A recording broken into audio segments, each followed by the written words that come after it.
శ్రీమాత్రే నమః. అందరికీ నమస్కారం అండి. ఎలా ఉన్నారు? అందరూ బాగున్నారా? మేమైతే చాలా బాగున్నాం. అమ్మ నేను చక్కగా ఆనందంగా సంతోషంగా పూజలు చేసేసుకుంటూ ఉన్నామన్నమాట. ఇదిగో బుజ్జి తల్లి ఈరోజు ఇలా అవతారం దాల్చి మీ అందరికీ దర్శనమిచ్చి నాకింత భాగ్యాన్ని ప్రసాదించేసింది. చక్కగా చూడండి, చీకటి వెలుగులో అమ్మ ఇలా హారతిలో ఇలా మెరిసిపోతుంది బుజ్జి తల్లి. అసలు ఎలా చెయ్యాలో ఏం చెయ్యాలో అస్సలు నాకైతే ఒక్కొక్కసారి అర్థం కాదు గానీ, అమ్మ ఆ సమయానికి అలా నా చేత చేయించేసుకుంటుంది. చూడండి చీకట్లో ఎలా చూస్తుంది బుజ్జి తల్లి. నా గురించి ఏం చెప్తున్నావా అన్నట్టు చూస్తుంది చూడండి బంగారు తల్లి. ఆ చూపులలోనే ఉంది. అంతా మాయలా చేసేస్తుంది నా బుజ్జి తల్లి. ఎందుకో మరి కరుణామయి దయగల తల్లి. నాకైతే ఎంత ఆనందం వచ్చేస్తుందో ఇలా చూస్తుంటే అమ్మ నన్నైతే.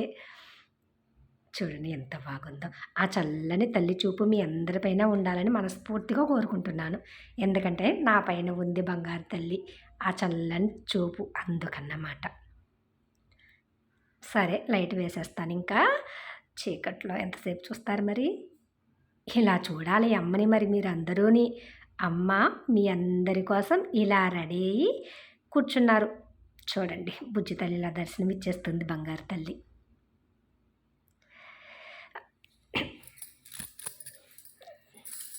చూడండి ఎంత బాగుంటుందో అమ్మ వేపాకులతో ఇలా. అసలు ఎలా అమ్మను అలంకరించుకోవాలా అనుకున్నాను కానీ అలా చెప్తున్నాను కదా, నా మైండ్లో అలా మాయలా చేసేస్తుంది అన్నమాట బంగారు తల్లి.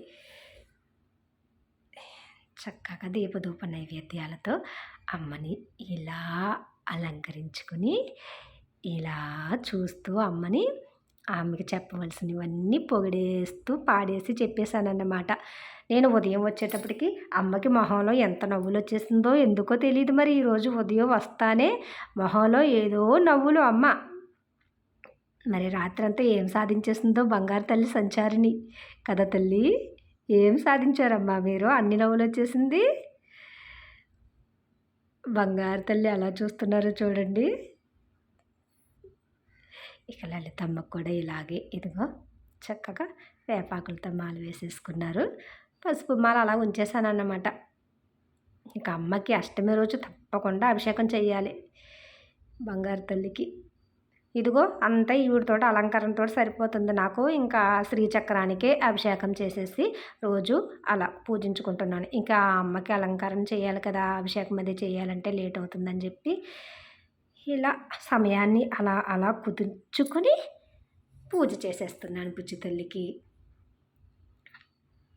వారాహి అమ్మ నవరాత్రులు 7వ రోజుకి వచ్చేసాం చూడండి. అప్పుడు చూస్తూ చూస్తూ 7 రోజులకు వచ్చేసాం. ఇంకా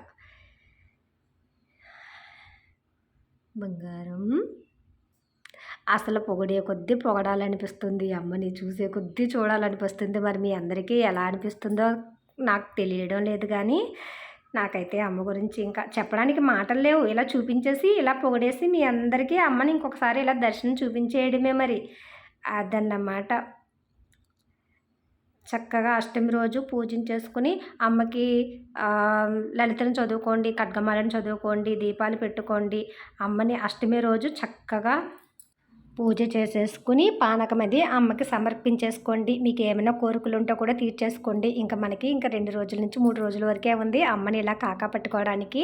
తర్వాత మన నిత్య దీపారాధనలో అమ్మని కాకా పట్టుకోవచ్చు, కానీ ఎక్కువ మనకి ఫలితాలను ఇచ్చే రోజులు కాబట్టి చెప్తున్నానన్నమాట బంగారు తల్లిని. నేనైతే చాలా కాకా పెట్టేస్తున్నాను బుజ్జి తల్లిని, బంగారాన్ని. మరి చూసారు కదండి మరి అమ్మని. ఈరోజు వారాహి అమ్మ నవరాత్రులు 7వ రోజు అమ్మ అలంకరణ ఇలా ఉంది. అమ్మ ఇలా మనకు దర్శనమిచ్చిందన్నమాట. అమ్మ గురించి ఎంత చెప్పినా నాకు తక్కువగానే ఉంటుంది, ఎంత పొగిడినా నాకు తక్కువగానే ఉంటుంది, ఎంత చూసినా తక్కువగానే ఉంటుంది, ఎంత సేవ చేసినా తక్కువగానే ఉంటుందన్నమాట.